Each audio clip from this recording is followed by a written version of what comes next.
Paramashivoham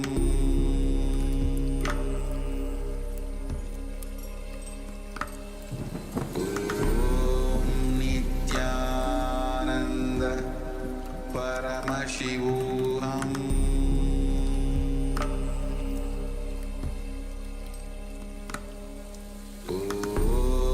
Nithyananda Paramashivoham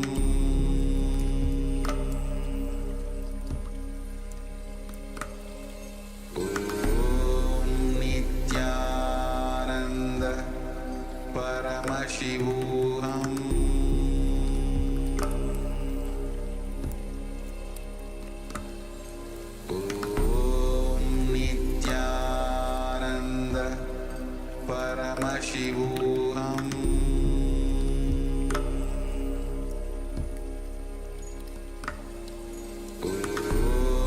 Nithyananda Paramashivoham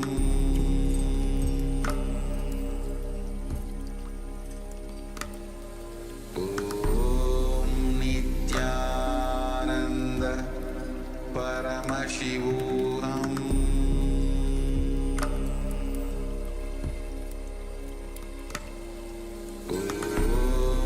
Nithyananda Paramashivoham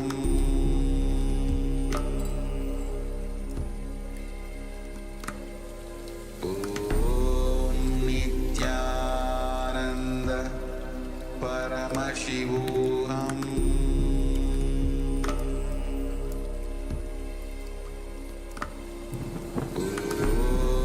Nithyananda Paramashivoham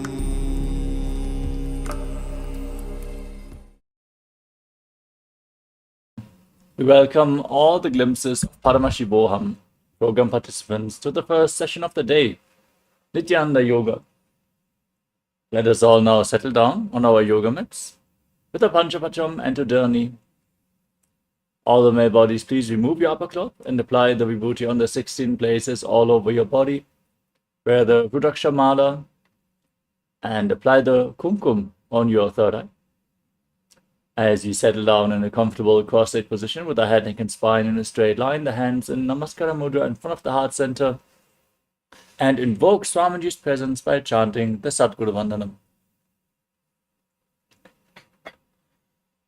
Nithyanandam Paramasukhadam Kevalam Jnanamurtim Twandvatidam Gagana Sadrisham Tattvamasyaadilaksham Ekam Nityam Vimalavachalam Sarvadhi Sakshibhutam Bhavatitam Trigunarahitam Sadgurum Tam Namami. Next, we are going to invoke Paramashiva by chanting the Shiva Mula mantra Om Ham Haum Shivaya Namaha 11 times. Please follow along internally. Om Ham Haum Shivaya Namaha. Om Ham Haum Shivaya Namaha. Om Ham Haum Shivaya Namaha. Om Ham Haum Shivaya Namaha. Om Ham Haum Shivaya Namaha. Om Ham Haum Shivaya Namaha. Om Ham Haum Shivaya Namaha. Om Ham Haum Shivaya Namaha. Om Ham Haum Shivaya Namaha. Next up is the Tattvachamanam, the ritualistic cleansing. Now, take your Panchapatam and Udani and keep your right hand in the Gokarna Mudra in the shape of a cow's ear. Now pour one Udani, 1 spoon of water into your right palm, and each time the word Swadha is chanted, sip the water from the bottom of your palm for a total of 3 times. Om Atmatattvam Shodhayami Swadha. Om Vidyatattvam Shodhayami Swadha. Om Shivatattvam Shodhayami Swadha. Now wash your right hand with the water from the Panchapatam. And then wipe your lips twice with the bottom of your right thumb as you chant. Om Ham Hridayaya Namaha. Then wash your hand again. With your index, middle and ring finger joined together, touch above the upper lip and below the lower lip. Then wash your hand again with your index finger and thumb joined together. Touch the right nostril and the left nostril. With the ring finger and thumb, touch the right eye, the left eye, the right ear, and the left ear. Then wash your hand again. Now, with your little finger and thumb, touch your navel, your right chest, and your left chest. And with the tips of all the fingers joined together, touch the crown of your head, the right shoulder, the left shoulder, and your heart center. Wash your hand once more. Place your right hand on top of the left and place your hands on the right thigh. Close your eyes and make a conscious resolution. Set a sankalpa, what you're going to manifest through today's Nithyananda Yoga ritual. Hold the visualization as we chant the sankalpa mantra. ॐ ममोपात्त समस्त दुरितक्षयद्वारा भगवत् श्री नित्यानंद परमशिव प्रीत्यर्थम श्री नित्यानंदेश्वरी परमशिव शक्ति समेत श्री नित्यानंदेश्वर परमशिव प्रीत्यर्थम च अद्य पूर्वोक्त एवं गुण विशेषेण विशिष्टायाम् अस्यां शुभतिथौ पूर्ण आरोग्य युक्त दृढ़गात्र यौगिक शरीर सिद्ध्यर्थम परमशिव शक्ति आविष्करणार्थम नित्यानंद योगाभ्यासं करिष्ये. Now wash your right hand once more with the water from the Panchapatam. ओम अप उपस्पृश्य. And then keep your Panchapatam and Udani aside out of harm's way. And let's get ready for the ritual of Nithyananda Yoga. First, we're going to cover the components and then enter into the yoga practice. Starting off with asana, the physical body postures. As you align your physical body to Paramashiva through various different body postures, you intensely awaken the Kundalini Shakti and prepare your body to hold the spiritual energy. Next is pranayama, the breathing techniques, aligning your breathing to Paramashiva by controlling the inhalation, retention, and exhalation of the breath, infusing intense prana into the system. Next is mudra, the energy circuits performed with your fingers, your hands, your limbs, various other body parts as well, aligning your nadis, your energy channels, and directing the prana within your system, activating the non-mechanical parts of the brain, aligning your intra-organs to Paramashiva. Bandhas, the energy locks, prevent the prana from seeping out into the space around you, and align your internal organs to Paramashiva by contracting certain muscles and diaphragms within your body, like for the Mula Bandha, the root lock, you contract the perineal floor and pull it upwards, preventing the prana from seeping out at the bottom of your spine. The Uddiyana Bandha, contracting the muscles above and below the navel and pulling the stomach in and up towards the spine, forcefully pulling the Kundalini Shakti up along your spine. And the Jalandhara Bandha, the throat lock, tucking your chin to the chest, internally contracting your throat, just locking the prana in the higher energy centers, preventing it from falling down again. Perform all the three bandhas together or in succession, along with the pranayama, forming Mahamudra Bandha. As you can see, the bandha is being referenced at the left center of the screen. Next up is Karana, the sacred dance postures, as they have been preserved throughout the temples in India. Moving your limbs in synchronicity brings intense awareness into every part of your body and intensifies the breathing flow, leading to a subtle but intense breath which infuses a lot of prana into your system with every single breath. Next is the visualization. In the top right corner, we are projecting the visualization. As you align your thinking to Paramashiva, you manifest Mano Shakti, the power of thought, where the integrity to the ideas that you have about how you're going to hold yourself will simply become your reality. Next is the japa, the internal repetition of mantras, aligning your speech to Paramashiva, cleansing the Vishuddhi chakra by visualizing the japa that you are repeating continuously to rotate around your throat in a circular manner. The japa for the first few asanas is going to be Soham. Hold it in your Vishuddhi chakra as you're performing the asanas. Next up is the external chanting of mantras. Our Acharya is going to chant the various scripture references for all the asanas, providing you with a high energy space, as Sanskrit has a phonetic significance. Even just listening to these mantras will raise your energy state, as these are the words of Mahadeva himself. The next component is weightlifting. Keep some weights at the side of your mat and implement them into the yoga practice, as we are going to instruct you on which asanas it makes sense to use the weights. Weightlifting is a spiritual practice as per the Supreme Pontiff of Hinduism, and bodybuilding intensely awakens the Kundalini Shakti and makes you hold the spiritual energy for a longer period of time.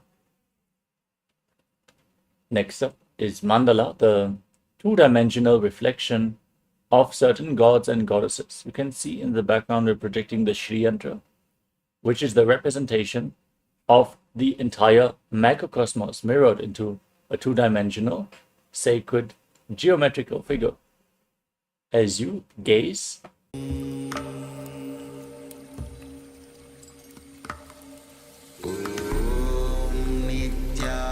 Nithyananda Paramashivoham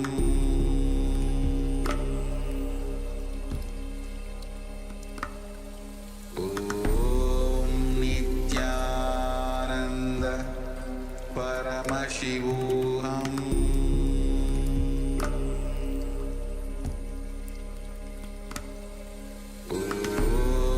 Nithyananda Paramashivoham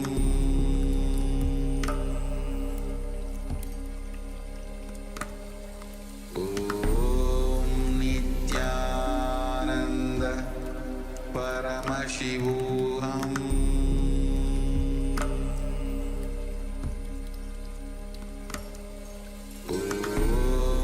Nithyananda Paramashivoham Nithyananda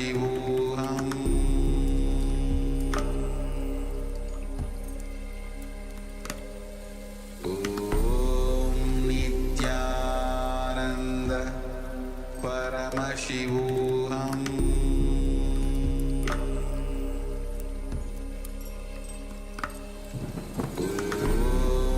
Nithyananda Paramashivoham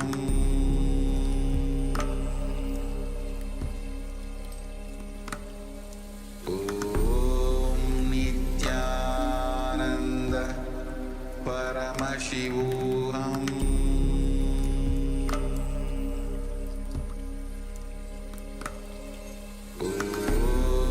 Nithyananda Paramashivoham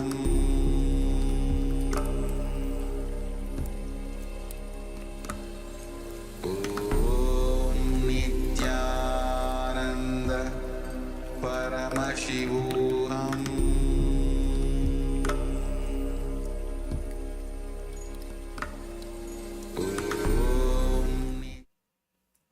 yes, Nithyanandam, sorry for the technical glitch. As we were just describing, the sacred Shri Yantra.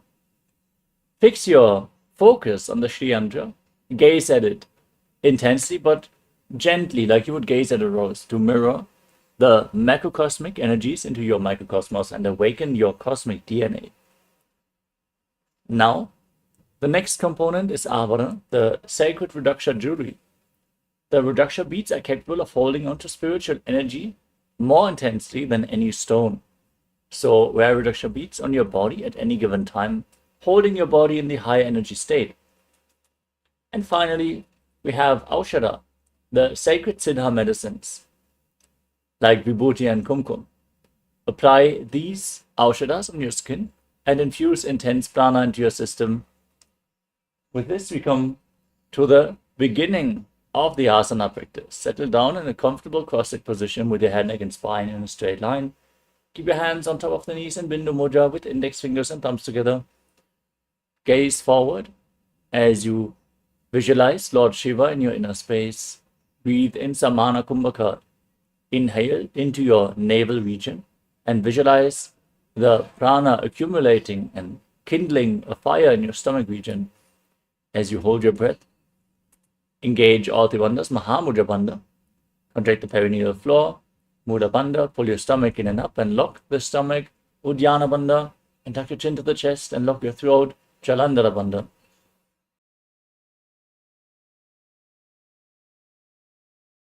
And internally chant the japa Soham as you visualize it rotating around your throat in Sukhasana.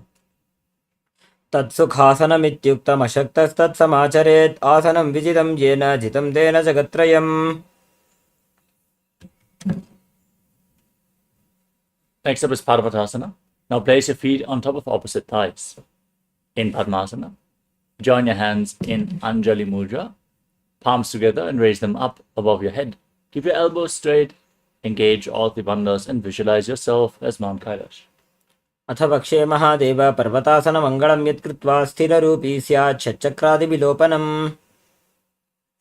Next up is Halipavasana. Now join the soles of your feet in front of your body. Extend the feet away from the body, interlock your fingers behind your back in Parasha Mudra. As you lean forward and down, gaze to your nose, engage all the bandhas and visualize Swamiji in Halipavasana.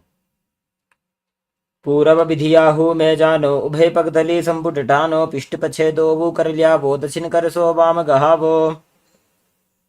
Now extend your arms out in front, cup your palms and place them on the ground in front of your feet as you bring your forehead on the ground behind your heels.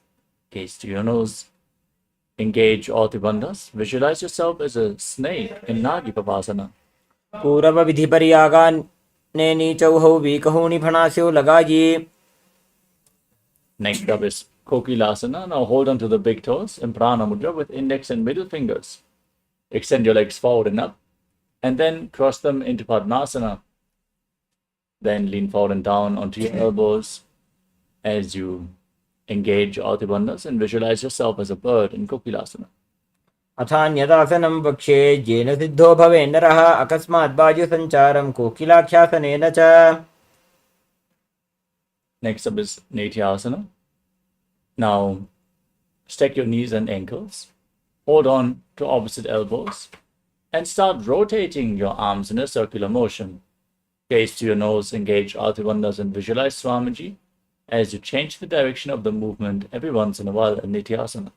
गोडाबावां पादकी आशमाहिली soy दक्षिचरण गोबारलोता परिकुल्फ समोय. Next up is Gajasana. Now place your hands on the ground, shoulder width apart, and raise your hips up high, scooping your head and chest forward and down again and again. Pull your stomach in and up in Uddiyana Bandha, and visualize yourself as an elephant in Gajasana. निब्जं पादाग्रे भूमौ गुरुत्वा लम्बी भूया मस्तकाग्रे निधाय. From the same posture, now press one heel into the ground and lift the other heel up, alternating again and again. As you engage Uddiyana Bandha, visualize yourself as a bear in Vrikshasana. एकैकं पादमाकुञ्च्य गजासनं कुर्यात् वृक्षासनं भवति. Now rise up. Stand on the tips of the big toes if you can. Bring the hands to the chest in Hridaya Mudra with index, middle and ring fingers joined together. Engage Uddiyana Bandha and visualize Swamiji in Vaishyasana.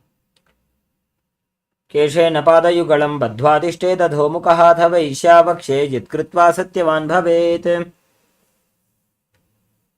Next up is Udvajanukarana. From Arimandi posture, the heels together, toes pointing outwards and knees bent. Bring your hands to the chest and raise one knee up along the center of the body in a circular motion, following along with the respective hand again and again.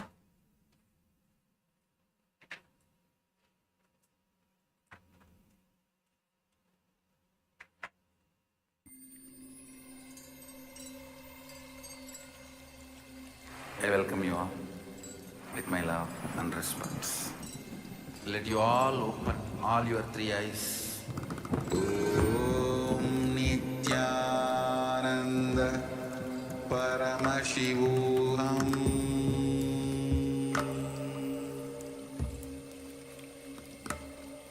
Om Nithyananda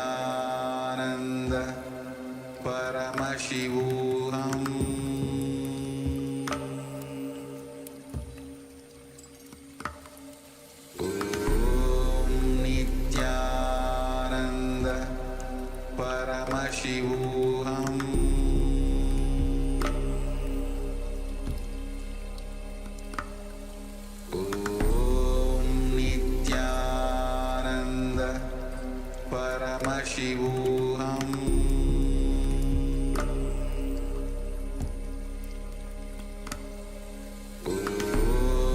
Nithyananda Paramashivoham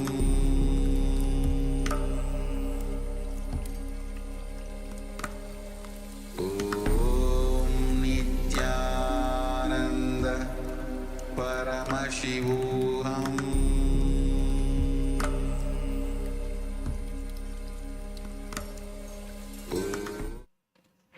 Yes, Nithyananda. Sorry for the interruption. Let us now continue with the next asana of the sequence, which is Balalingasana. Now, interlock your fingers from the outside in Sarva Shankari Mudra. Raise one knee up towards your chest and pull it close with your hands. Engage all Tribandhas, Mahamudra Bandha, and visualize yourself holding a baby. एकं जानुरसि आलिङ्ग्य स्थातव्यं बाललिङ्गनं भवति. Now pull the foot behind towards your buttocks with both hands interlocked in Bharusha Mudra, engaging all Tribandhas and visualizing Swamiji in Padapidanasana. स्थित्वैकस्मिन् पादतले कराभ्यां वेष्टयेत्तनुम्. Now hold the sole of the foot from the inside. Kick your leg back and up as you lean forward with your hand extended in Bindu Mudra with index and thumb together. Visualize yourself as Lord Nataraja in Natarajasana. उत्तानपादग्रौञ्चं च मरीचिं वीरभद्रकं नटराजं त्रिकोणं च सुप्ताङ्गुष्ठप्रसारणे.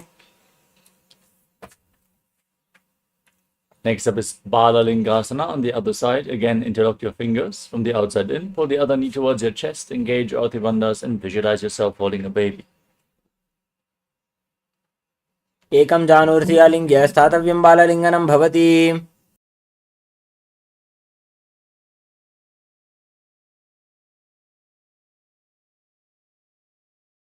Now repeat Padapidanasana. Pull your foot towards your buttocks with both hands. Stand erect on the mat like a rod. Engage all Tribandhas and visualize Swamiji. स्थित्वैकस्मिन् पादतले कराभ्यां वेष्टयेत्तनुम्. Now repeat Natarajasana. Hold the sole of the other foot. Kick the leg back and up and lean forward with your hand in Bindu Mudra. Visualizing yourself as Lord Nataraja. उत्तानपादं क्रौञ्चं च मरीचिं वीरभद्रकं नटराजं त्रिकोणं च सुप्ताङ्गुष्ठप्रसारणे. Next up is Ardha Chakarana. From Arimandi posture. Heels together, toes pointing outwards and your knees bent. Bring your hands to the chest. And then step the right foot behind the left. And swing the right arm back and forth, gracefully moving your fingers one by one. Moving the arm like a pendulum. Place your hand over the nose. Uncross your ankles. Step the left foot behind. And repeat the movement on the other side.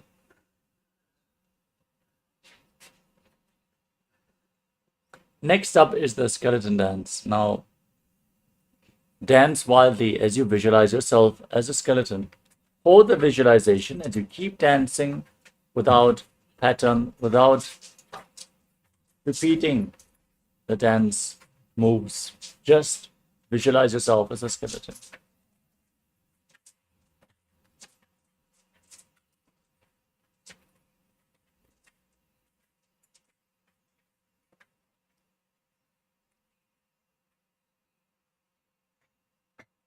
Next up is Kadicina Karana. From Arimandi posture, heels together, toes pointing outwards and knees bent. Cross your arms over top of your head with the palms facing back. Now turn your body to one side, open up your palms, or cross your arms back to the center. Again and again.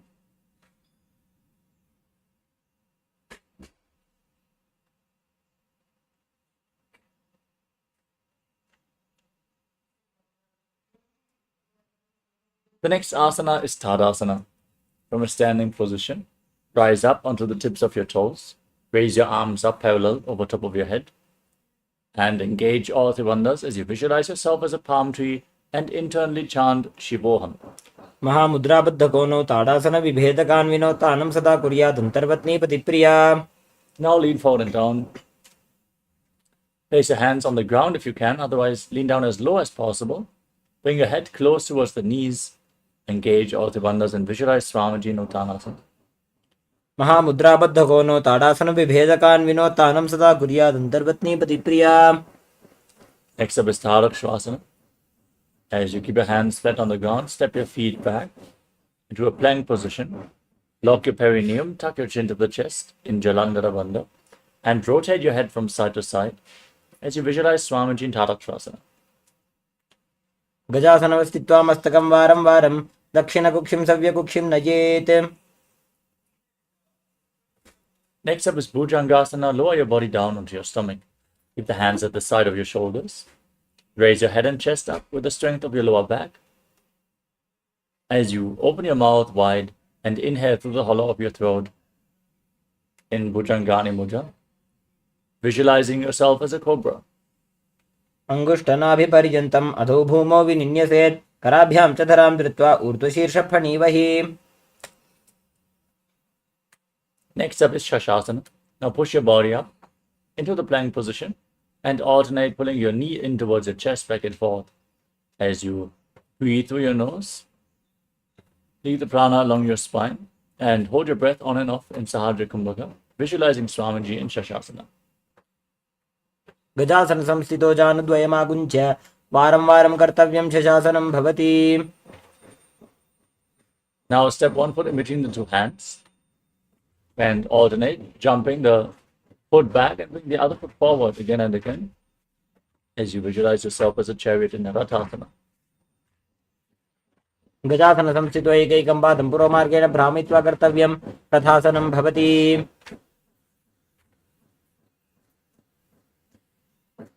Now rise up.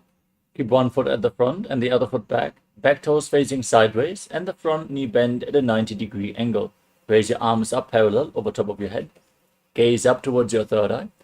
And pull the stomach in and up in Uddiyana Bandha as you visualize yourself as Lord Veerabhadra in Veerabhadrasana.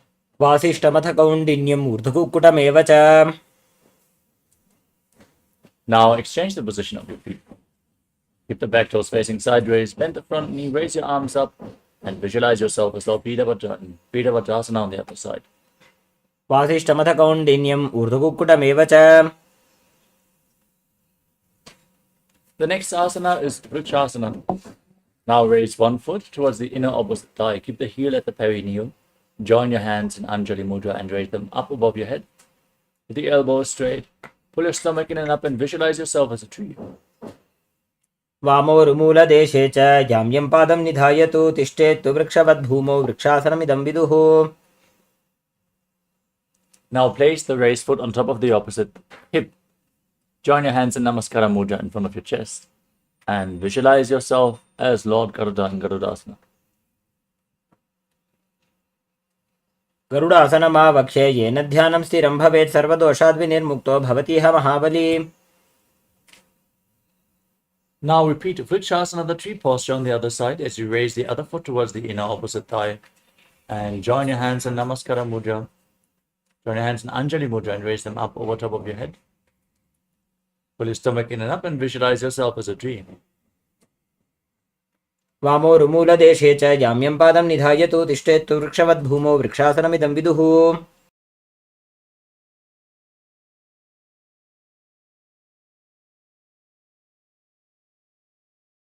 Now bring the raised foot on top of the opposite hip. Join your hands in Namaskara Mudra in front of your chest and visualize yourself as Lord Garuda and Garudasana on the other side. गरुडासनमावक्षे येन ध्यानं स्थिरं भवेत् सर्वदोषाद्विनिर्मुक्तो भवतीह महाबली. Next up is Trikonasana. Now step one foot forward and the other foot far back. Keep the back toes facing sideways. Extend your arms out parallel to the ground and lean forward and down. Bring one hand to the foot and raise the other hand up to the sky.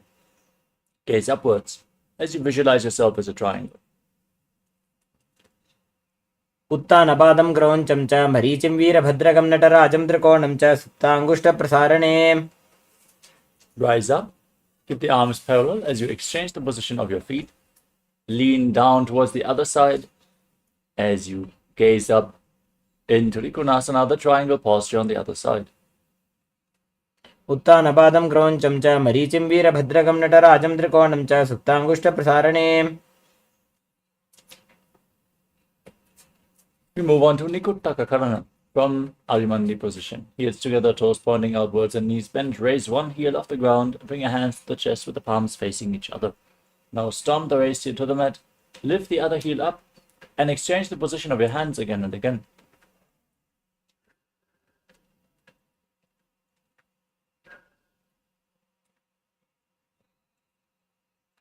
Next up is Angushtasana.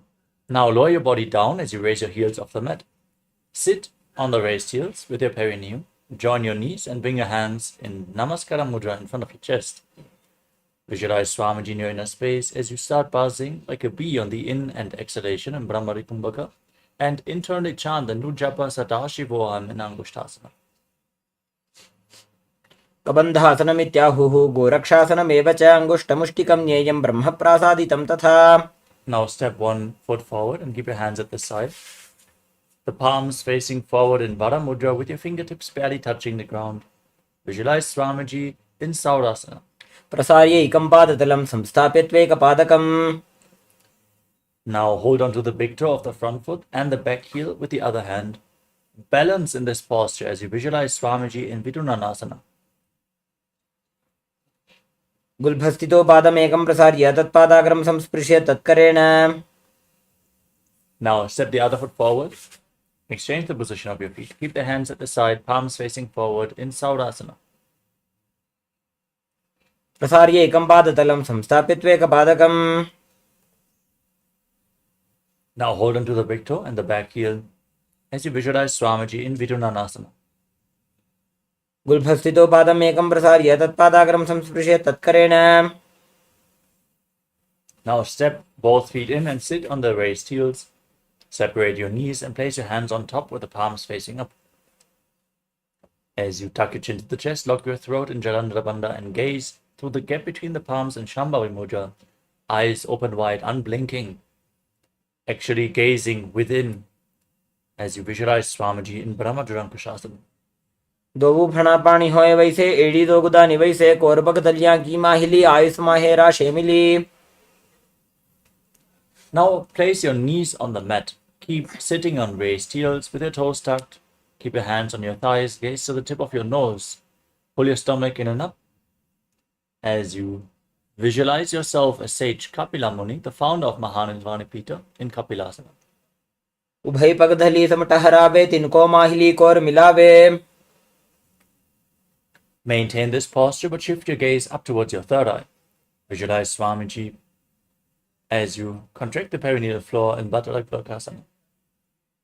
दोवु पगधली संपुट करे कोरवारली भू परिधरे कोरवारली राखे ऐसे तापरी मूल द्वार टिक बैसे. Now raise your knees off the ground, bring the soles of the feet together. Join your thumbs and little fingers and open up your palms, resembling a lotus flower in Padma Mudra, as you raise your arms up over top of your head and gaze through the gap between the palms. Pull your stomach in and up in Uddiyana Bandha and visualize Lord Surya in Suryasana. एड़ी दोवु गुदा तरियाणे फणा पाणी बैठक पुनिठाने. Next up is Mandukasana. Place your knees on the mat and place your feet flat as you press your tongue up against the palate of the mouth in Manduki Mudra. Visualize yourself as a frog and gaze to your third eye as you stop buzzing like a bee. Start breathing through your nose calmly in Sahadra Kumbhaka and Mandukasana. पादतलौ पृष्ठदेशे अङ्गुष्ठे द्वे च संस्पृशे जानुयुग्मं पुरस्कृत्य साधयेन् मण्डुकासनम्. Now maintain the posture. Bring your hands behind your back and hold on to opposite shoulders. As you keep your elbows close to your head, pull your stomach in and up. Gaze to your third eye. Press your tongue flat against the palate of the mouth and visualize yourself as a frog in Uttana Mandukasana. मण्डुकासन मध्यस्थं कूर्पराभ्यां धृतं शिरः एतद्भेकपदुत्थानम् एतदुत्थानमण्डुकम्. Now cross your feet and sit on the heels. Keep your hands flat on the knees. Gaze to the tip of your nose. Stick your tongue out and exhale forcefully through your mouth as you visualize yourself as a lion in Simhasana. दक्षिणं सव्यगुल्फेन दक्षिणेन ततेतरं हस्तौश्च जान्वो संस्थाप्य स्वाङ्गुलीश्च प्रसार्य च. The next asana is Bhadrasana. Now join the soles of your feet behind your body with the toes pointing back. Sit down on your heels as you cross your hands behind your back and hold on to the big toes in Prana Mudra with index and middle fingers. Tuck your chin to the chest. Lock your throat in Jalandhara Bandha. Gaze to the tip of your nose. Visualize Swamiji and return to buzzing like a bee in Brahmari Kumbhaka and Bhattarasana. गुल्भौ च गृह्णस्याधोऽभ्युत्क्रमेण समाहितः. Next up is Kakapushandhyasana. Place your feet flat on the ground and keep your knees raised. Bring your arms in and around the raised knees and bring them behind your back, interlocking the fingers if you can. Try to reach for opposite hands as you gaze to your nose and visualize yourself as a crow in Kakapushandhyasana. प्रथमे वयस्क उकटठाने दोवो हाथ पगम वीच आने. Now place your hands flat on the ground, shoulder width apart. Bring your knees onto your arms towards your armpits. Now raise your hips, lean forward, find balance, and lift your feet off the mat as you visualize Swamiji in Kanipavasana. आसन को गुण आशीदुष्टा होई तो आछी होई. Move on to Kapalyasana, the first inverted posture of the sequence, requesting all the participants with neck or spine injuries as well as high blood pressure or pregnant women to please take the necessary precautions, consult your doctor before you perform any of these intense asanas. Now place your head on the mat and keep your knees on your arms. Lift your feet off the ground, align your hips with your shoulders, and then straighten your legs up into a headstand. Gaze at the tip of your nose and visualize Swamiji still buzzing like a bee in Kapalyasana. शीशे शीशा धरती टेकी पकदो वो मिलिवा ऊंचा कुकरे. Now gently lower your legs down.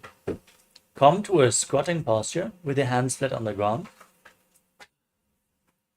Then twist your body to one side, align one knee and the hip with your elbows.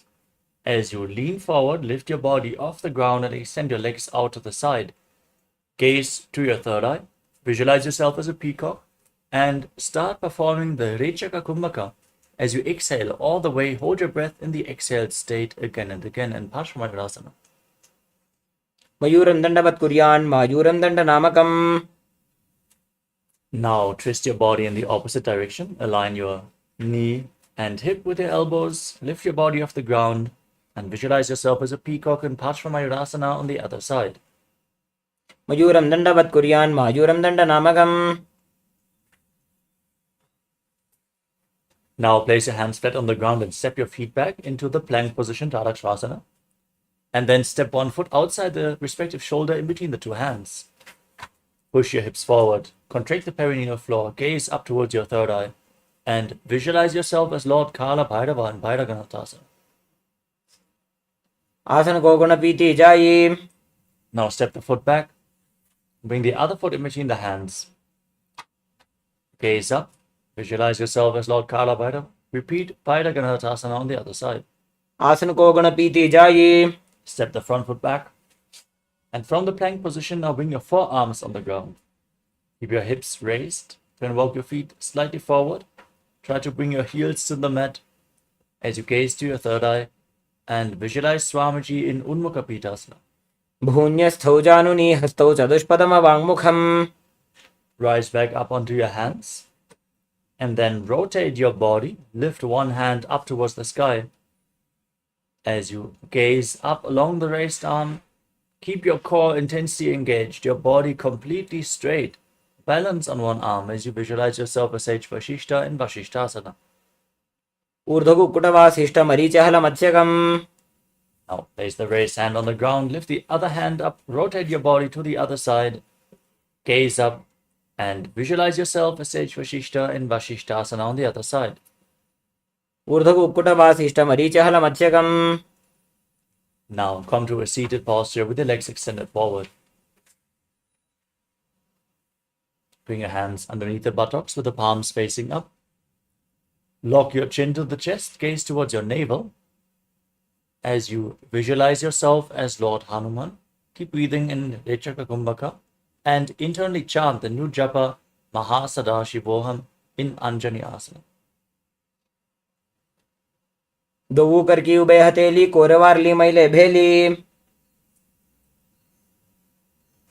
Next up is Paschimottanasana. As you lean forward and down with the legs extended, hold onto the big toes in Prana Mudra with index and middle fingers. Engage Mahamudra Bandha, root lock, abdominal lock, and throat lock together. as you visualize Swamiji in Paschimottanasana. जानु परिललाटन्तु पश्चिमं ताणमुच्यते येन केन प्रकारेण सुखं धार्यं च जायते. Now interlock your fingers around your neck, slightly separate your feet, and again lean forward and down. Bring your head between the knees, if you can, the elbows outside the legs. Squeeze your core as you engage Mahamudra Bandha and visualize Kali in your inner space in Ugrasana. स्वपाणिभ्यां दृढं धृत्वा जानुभरि शिरोऽन्यसेत्. Now rise back up. Bring one heel against the perineum with the knee raised. Lean forward and down as you bring your hands behind your back and interlock your fingers. As you bring your head towards the knee, visualize yourself as Sage Marichi in Marichi Asana. उत्तानपादं क्रोञ्चं च मरीचिं वीरभद्रकं नटराजं त्रिकोणं च सुप्ताङ्गुष्ठप्रसारणे. Now drop the raised knee to the side. Keep the heel against the perineum. Lean forward and down. Hold onto the front foot as you perform Mahamudra Bandha. Gaze to your nose and visualize Swamiji in Mahamudrasana. महामुद्रां प्रवक्ष्यामि तन्त्रेऽस्मिन् मम वल्लभे. Now stretch the bent knee. Exchange the position of your feet. Keep the knee raised as you lean forward and interlock your fingers behind your back. Bring your head towards the knee and visualize yourself as Sage Marichi in Marichi Asana. उत्तानपादं क्रोञ्चं च मरीचिं वीरभद्रकं नटराजं त्रिकोणं च सुप्ताङ्गुष्ठप्रसारणे. Now drop the raised knee to the side. Keep the heel against the perineum. And again, lean forward and down. Hold onto the front foot. Gaze to your nose. Visualize Swamiji. Keep exhaling deeply and holding your breath as you perform Mahamudra Bandha in Mahamudrasana. महामुद्रां प्रवक्ष्यामि तन्त्रेऽस्मिन् मम वल्लभे. Next up is Padasana 2. Now join the soles of your feet in front of your body with the heels against the perineum.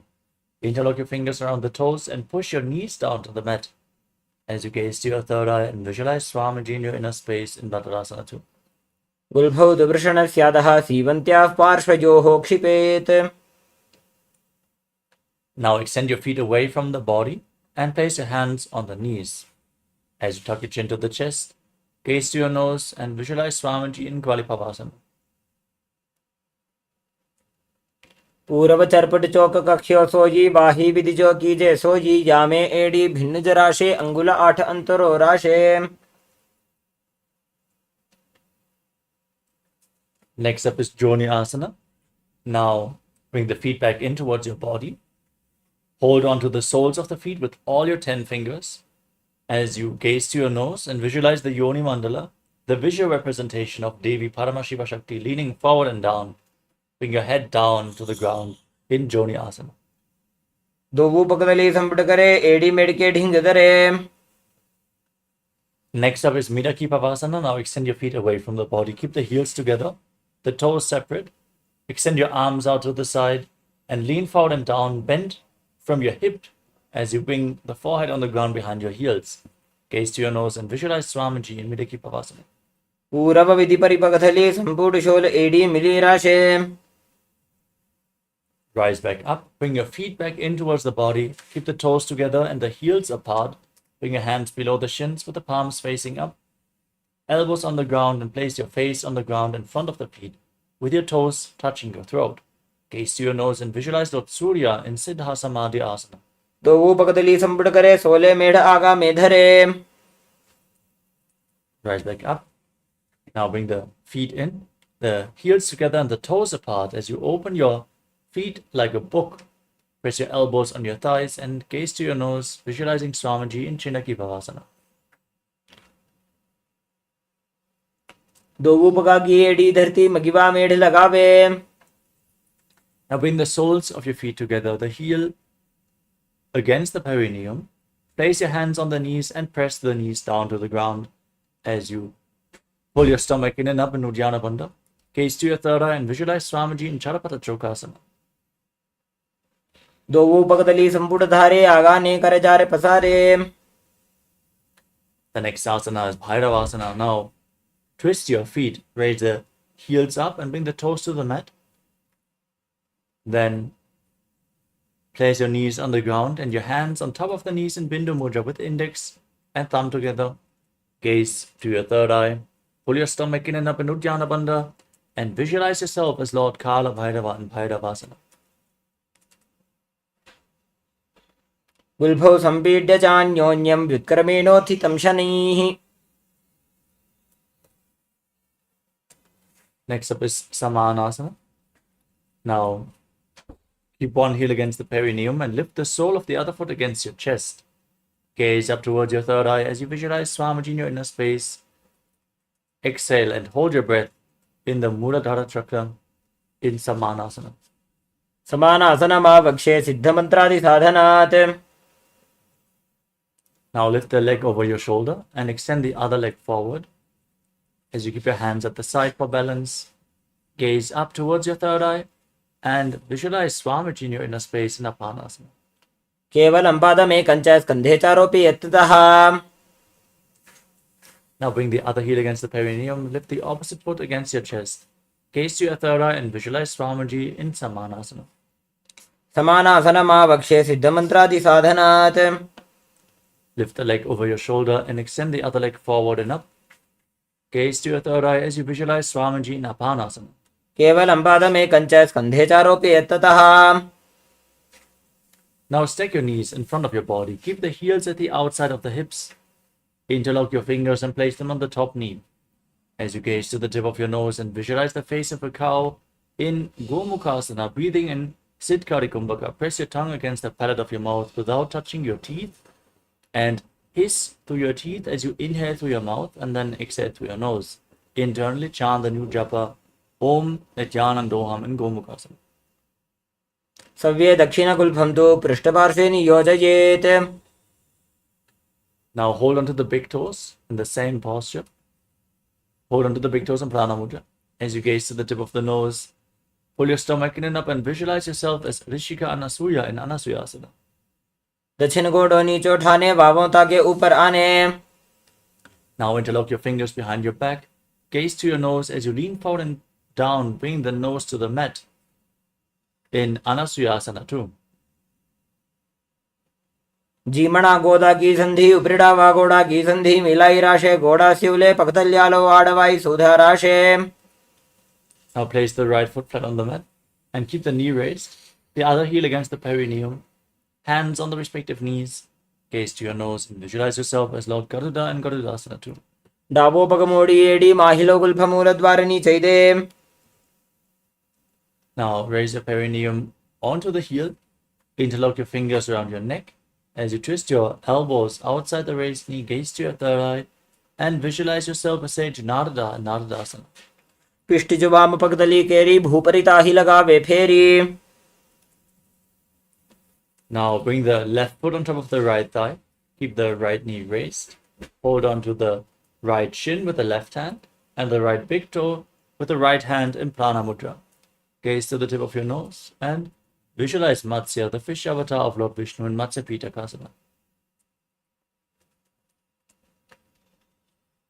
Women वामाङ्गुष्ठं तु गृहीतं मत्स्यपीठकं योनि वामेन सम्पीड्य मेढ्रादुपरि दक्षिणम्. Now again stack your knees in front of your body with the heels by the hips. Your hands on top, gaze to the nose and visualize the face of a cow in Gomukhasana. सव्ये दक्षिणगुल्फं तु पृष्ठपार्श्वे नियोजयेत्. Hold on to the big toes in Prana Mudra. Pull your stomach in and up and gaze to your nose in Anasuyasana. दक्षिण गोडों नीचे उठाने, बाहों ताके ऊपर आने. Now interlock your fingers behind your back in Parasha Mudra. Lean forward and down as you gaze to your nose, trying to bring the nose to the mat in Anasuyasana too. जीवणा गोदा की संधि उपरिड़ा वा गोड़ा की संधि मिलाई राशे गोड़ा शिवले पकतल्यालो आडवाई सुधा राशे. Now place the left foot flat on the mat with the knee raised towards your chest. Hands on the knees, gaze to your nose and visualize yourself as Lord Garuda in Garudasana too. डाबो पगमोड़ी एडी माहिलो गुल्फमूल द्वारनी चैदे. Raise your perineum on the heel, interlock your fingers around your neck, twist your elbows outside the raised knee as you gaze to your third eye and visualize yourself as Sage Narada and Naradasana on the other side. पिष्ट जवाम पगदली केरी भूपरिता ही लगावे फेरी. Now place the right foot on the left thigh and hold onto the left shin with your right hand and the big toe in Prana Mudra with the left hand. As you gaze to your nose, visualize Matsya, the fish avatar of Lord Vishnu, in Matsya Pitakasana. वामेन वामाङ्गुष्ठं तु गृहीतं मत्स्यपीठकं योनि वामेन सम्पीड्य मेढ्रादुपरि दक्षिणम्. The next asana is Matsyendasana. Now place one foot on the opposite thigh as you raise the opposite knee. Bring your hand around the raised knee with a hand by the neck, the other hand on the ground behind you. Gaze up towards your third eye and visualize Sage Matsyendra, the master of Hatha Yoga and Matsyendasana. उदरं पश्चिमाभासं कृत्वा तिष्ठति यत्ततः नम्राङ्गं वामपादं हि दक्षजानुपरिन्यसेत्. Now extend the front hand down to the foot, hold onto the big toe in Prana Mudra. As you place the back hand on your ear, twist your body, gaze up towards your third eye and visualize yourself as a camel in Kubasana. आसन को गुण झोलो जाजे. Keep holding onto the front foot as you place the hand from the ear down to the ground behind you. Gaze up towards your third eye and visualize the master of Hatha Yoga, Sage Matsyendranath, in Matsyendrasana too. मत्स्येन्द्रपीठं जठर प्रदीप्तिं प्रचण्डरुक्मण्डलखण्डनास्त्रम्. Now exchange the position of your feet. Place the other foot onto the opposite thigh as you twist your elbow around the raised knee, hand by the neck, the other hand on the ground behind you. Gaze to your third eye. Visualize Sage Matsyendranath and Matsyendrasana. उदरं पश्चिमाभासं कृत्वा तिष्ठति यत्ततः नम्राङ्गं वामपादं हि दक्षजानुपरिन्यसेत्. Extend your front hand down to the foot. Keep holding onto the big toe in Prana Mudra as you place the back hand on the ear. Gaze up and visualize yourself as a camel in Kubasana. आसन को गुण झोलो जाए. Now drop the hand from your ear down to the ground behind you. Gaze to your third eye and visualize Sage Matsyendranath in Matsyendrasana too. मत्स्येन्द्रपीठं जठर प्रदीप्तिं प्रचण्डरुक्मण्डलखण्डनास्त्रम्.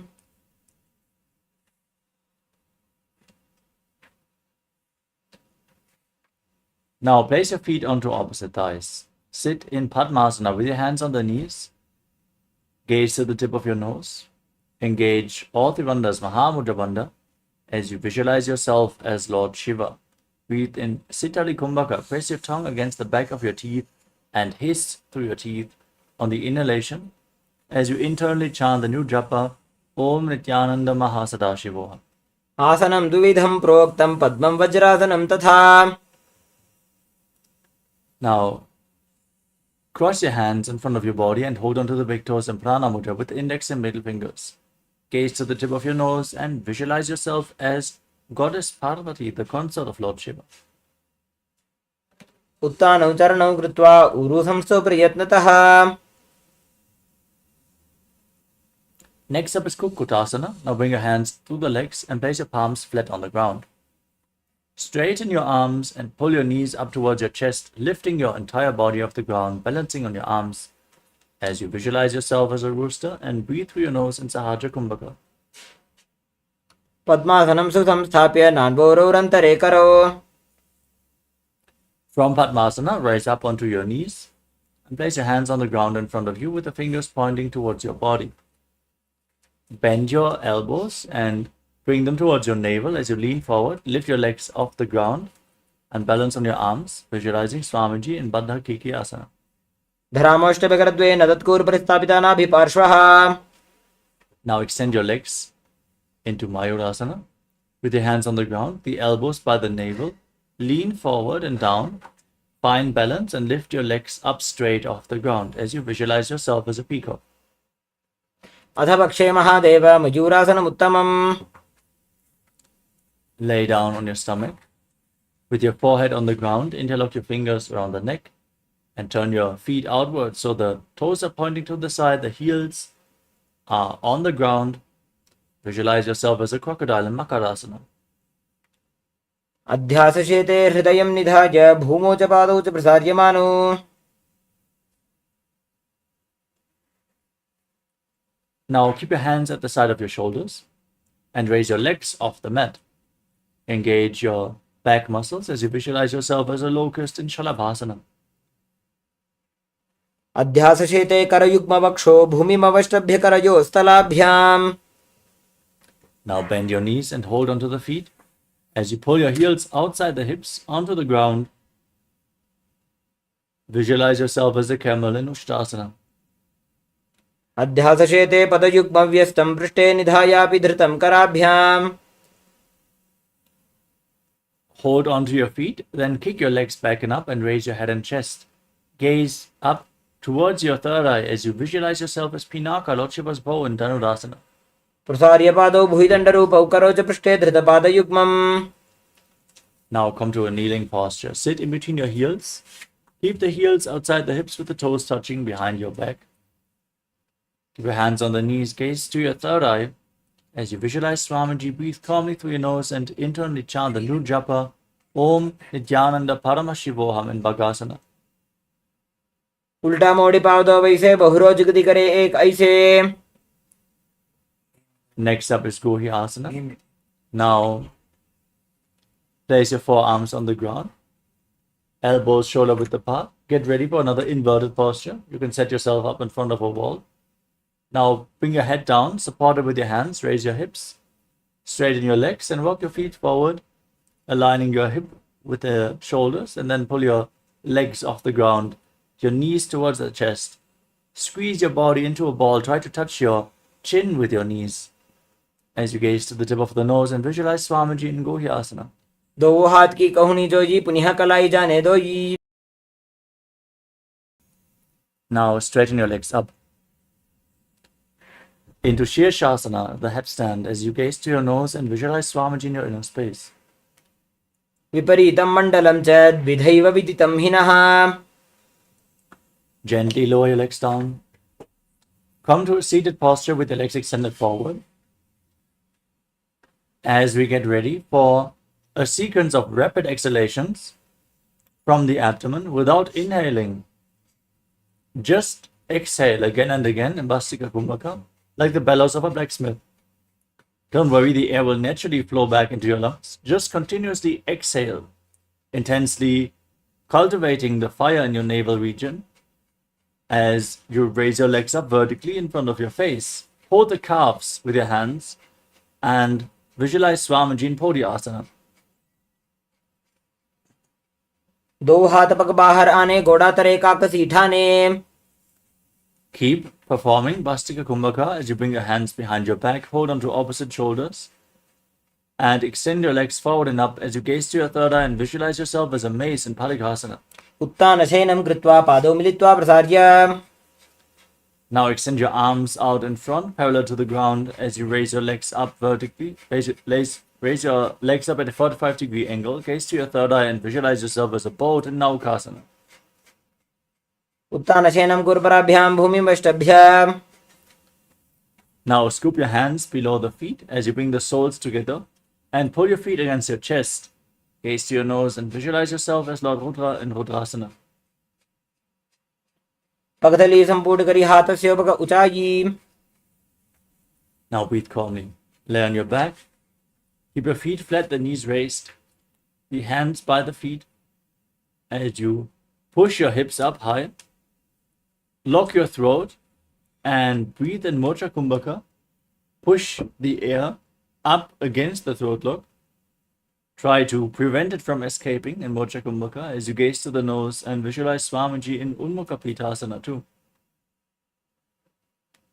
ऊर्ध्वे च जानुनी कृत्वा शवित्वोर्ध्वमुखं तथा उत्थाप्य हस्तौ तिष्ठेत्तु पीठ उन्मुख नामके.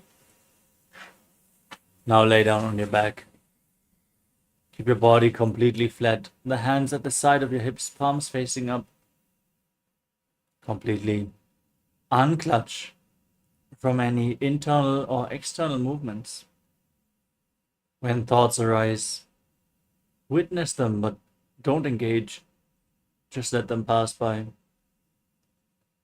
Intensely pull up the Kundalini Shakti along your spine in the Shakti Chalan Mudra, from the Mooladhara all the way to the Sahasrara Chakra. in Shivasana, as you visualize your body is dead, and Swamiji, the Supreme Pontiff of Hinduism, is liberating you. Internally chant the Mahavakya, Om Nithyananda Paramashivoham. उत्तानं शववत् भूमौ शयनं तु शवासनं शवासनं श्रान्तिहरं चित्तविश्रान्तिकारकम्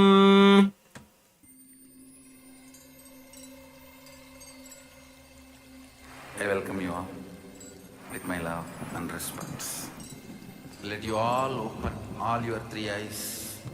Om Nithyananda Paramashivoham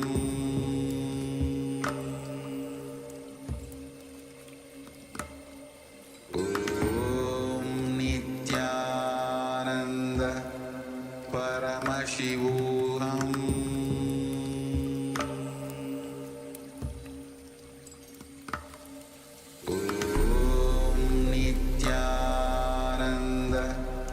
Paramashivoham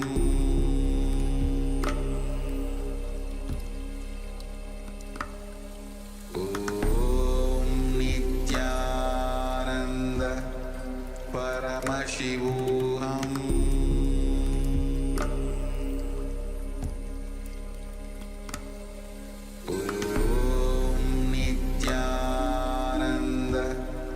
Paramashivoham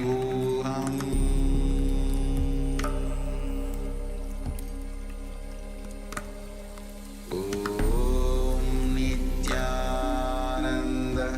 Paramashivoham Paramashivoham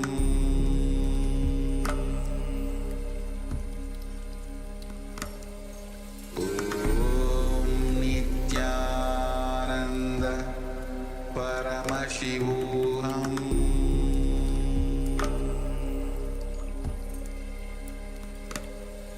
Om Nithyananda Paramashivoham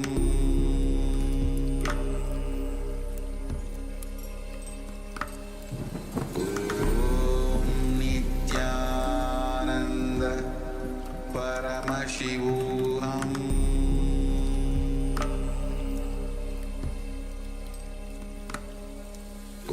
Om Nithyananda Paramashivoham Om Nithyananda Paramashivoham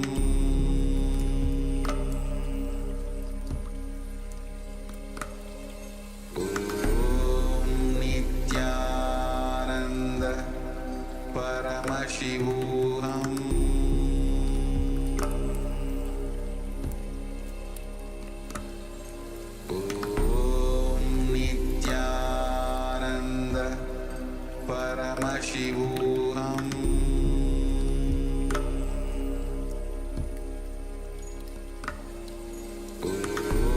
Om Nithyananda Paramashivoham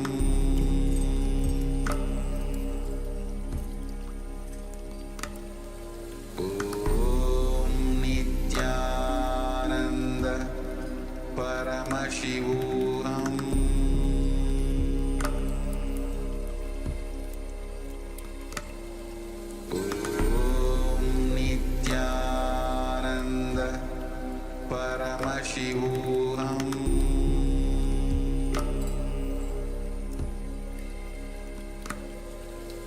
Om Nithyananda Paramashivoham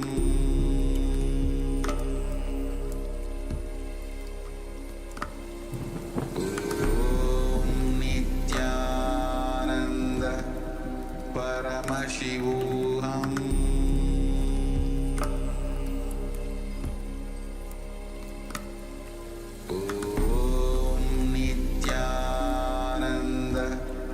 Paramashivoham